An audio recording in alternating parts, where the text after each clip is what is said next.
എല്ലാവർക്കും നമസ്കാരം. അപ്പോൾ ഞാനിന്ന് പോകുന്നത് തിരുനെല്ലിയിലേക്കാണ്. തിരുനെല്ലി എന്ന് കേൾക്കുമ്പോൾ തന്നെ തിരുനെല്ലി ക്ഷേത്രം എല്ലാവരെയും മനസ്സിൽ തെളിഞ്ഞു വന്നിട്ടുണ്ടാവും. അവിടെ പോകാത്തവർ അപൂർവമായിരിക്കും. ഹിന്ദുമത വിശ്വാസത്തിലുള്ളവർ അപൂർവമായിരിക്കും അവിടെ പോകാത്തവർ. അപ്പോൾ എന്നെ സംബന്ധിച്ച് ഞാൻ ആദ്യമായിട്ടാണ് പോകുന്നത്. എൻ്റെ അച്ഛൻ മരിച്ചിട്ട് എത്രയോ വർഷങ്ങളായി, ഏകദേശം 10-40 വർഷത്തിനടുത്തെങ്കിലും ആയിട്ടുണ്ട്. അപ്പോൾ അതുകൊണ്ട് തന്നെ എനിക്ക് എവിടെ പോയതായൊന്നും ഓർമ്മയില്ല. ഇപ്പോൾ എൻ്റെ അച്ഛൻ്റെ അമ്മ മരണപ്പെട്ട്, അപ്പോൾ അതുമായി പിതൃതർപ്പണം ചെയ്യുന്ന ചടങ്ങുമായി ബന്ധപ്പെട്ടാണ് നമ്മളവിടെ പോകുന്നത്. നമ്മൾ ഒരു കാറിൽ ഇപ്പം 4-5 പേരുണ്ട്. പക്ഷേ ഈ ഒരു വീഡിയോ എടുക്കേണ്ട ഒരു മൈൻഡിലല്ല പോകുന്നത്. കാരണം ഞാൻ ഒന്ന് പുറകെ സീറ്റിലാണ്. അപ്പോൾ കാരണം ഈ ഒരു ചടങ്ങുമായി ബന്ധപ്പെട്ട് പോകുമ്പോൾ ചിലപ്പോൾ ഞാൻ വീഡിയോ ഒക്കെ ഇങ്ങനെ പകർത്തിക്കൊണ്ട് പോകുമ്പോൾ ഇവർ ചിന്തിച്ചേക്കാമെന്നൊരു തോന്നല്. എനിക്ക് കുറച്ച് സീനൊക്കെ പകർത്തിയിട്ടുണ്ട്. പക്ഷേ ഈ പകർത്ത സീനുകൾ അതിമനോഹരമായിട്ട് എനിക്ക് തോന്നി. അപ്പോൾ എന്തായാലും ഇവിടുത്തെ ക്ഷേത്രങ്ങളും കാര്യങ്ങളൊക്കെ വീഡിയോ ഇടണമെന്നൊരു ആഗ്രഹമുണ്ട്. കാരണം കുറേയായി ഞാൻ വീഡിയോ ഒക്കെ ചെയ്തിട്ട്. മനോഹരമായ സ്ഥലം, വയനാട്ടിനെ കുറിച്ച് പറയുമ്പോൾ നമുക്കറിയാം, എവിടെ നോക്കിയാലും മനോഹരമായ സ്ഥലം തന്നെയാണ്.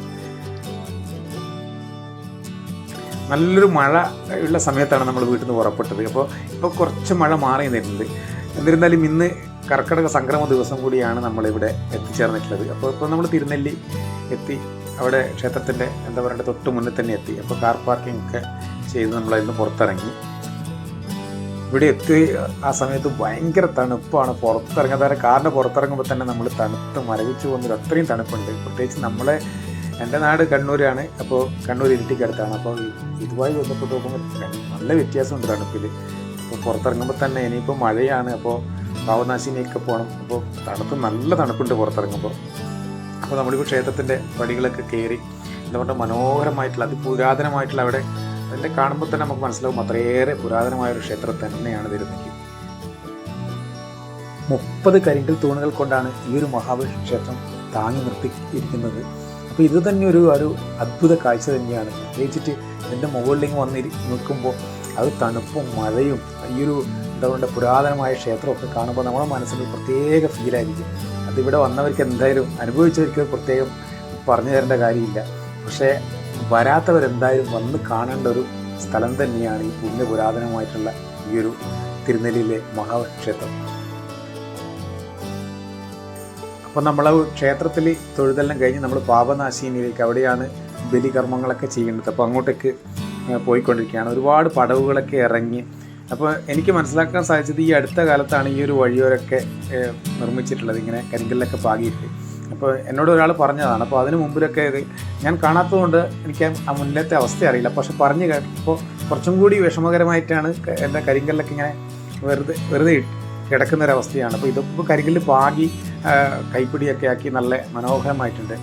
അപ്പോൾ എന്തായാലും ഇവിടെയൊക്കെ പോകുമ്പോൾ ആ തണുപ്പും മഴയത്താണ്. അപ്പോൾ ഇനിയിപ്പോൾ നമ്മളവിടെ വലിയ കർമ്മം ചെയ്യേണ്ടത് തന്നെ നമ്മളെ ഷർട്ടൊക്കെ അഴിച്ച് ഞാനൊരു തോർത്തൊക്കെ എടുത്ത് അങ്ങോട്ടൊക്കെ നടക്കലാണ്. അപ്പോൾ ഞാൻ പൂർണ്ണമായിട്ടും വീഡിയോ പകർത്താൻ എനിക്ക് പറ്റും തോന്നുന്നില്ല. കാരണം ഞാനൊരു ബലി തർപ്പണം നടത്തേണ്ട ആൾ ആയതുകൊണ്ട് അപ്പോൾ എനിക്കൊരു വീഡിയോ എടുക്കാനായിട്ട് പോയതല്ല. അപ്പോൾ അതുമാത്രമല്ല, അവിടെയൊക്കെ എഴുതി വെച്ചിട്ടുണ്ട് പാപനാശിനി ബലി കർമ്മം വീഡിയോ പകർത്താൻ പറ്റില്ല എന്ന്. പക്ഷെ ഞാൻ കുറേ വീഡിയോയിലൊക്കെ കണ്ടിട്ടുണ്ട്. പക്ഷേ ഞാനത് നിയമം തെറ്റിക്കുന്നില്ല. എന്തായാലും അവിടെ വരെയുള്ള കാഴ്ചകൾ ഞാൻ പകർത്തിയിട്ടുണ്ട്. എന്തായാലും മനോഹരമായിട്ടുള്ള സ്ഥലം കൂടിയാണ്. വിശ്വാസത്തിനപ്പുറത്ത്, വിശ്വാസം ഒരു ഭാഗത്ത്, പക്ഷേ അതിനപ്പുറത്ത് മനോഹരമായിട്ടുള്ള ഒരു സ്ഥലം, എല്ലാവരും വന്ന് കാണേണ്ട ഒരു സ്ഥലം തന്നെയാണ് തിരുനെല്ലി. ഇപ്പോൾ പാപനാശിനിൻ്റെ അടുത്തെത്തി. അപ്പോൾ മഴയായതുകൊണ്ട് തന്നെ നല്ല ഒഴുക്കുണ്ട്. നേരത്തെ ഒരു അരുവിയൊന്നുമല്ല.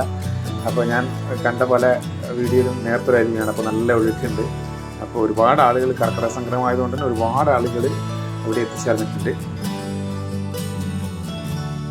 അങ്ങനെ അവിടുത്തെ കർമ്മങ്ങളൊക്കെ കഴിഞ്ഞു. ഭയങ്കര തണുപ്പായിരുന്നു. ഭയങ്കര തണുപ്പ് എന്ന് പറഞ്ഞാൽ നമ്മളവിടെ കാല് അവിടെ വെള്ളത്തിൽ വെക്കുമ്പോൾ തലച്ചോറ് വരെ തണുപ്പെത്തും. അത്രയേറെ തണുപ്പായിരുന്നു.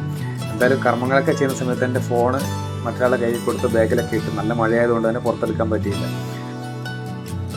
അതുകൊണ്ട് തന്നെ ആ സമയത്തെ കാഴ്ചകളൊന്നും പകർത്തിയില്ല.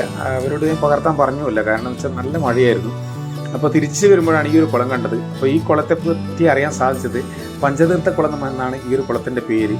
ഇവിടുത്തെ ആ നടുവിൽ കാണുന്ന പാറയിൽ ശ്രീരാമൻ്റെ കാൽപ്പാടുകൾ പതിഞ്ഞിട്ടുണ്ട് എന്നാണ് വിശ്വാസം.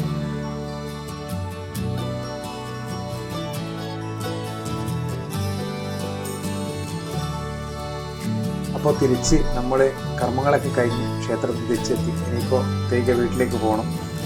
എൻ്റെ മനസ്സിനെ സംബന്ധിച്ചിട്ട് എനിക്ക് അത് മറക്കാനാവാത്തൊരു അനുഭവം തന്നെയാണ് ഇവിടെ.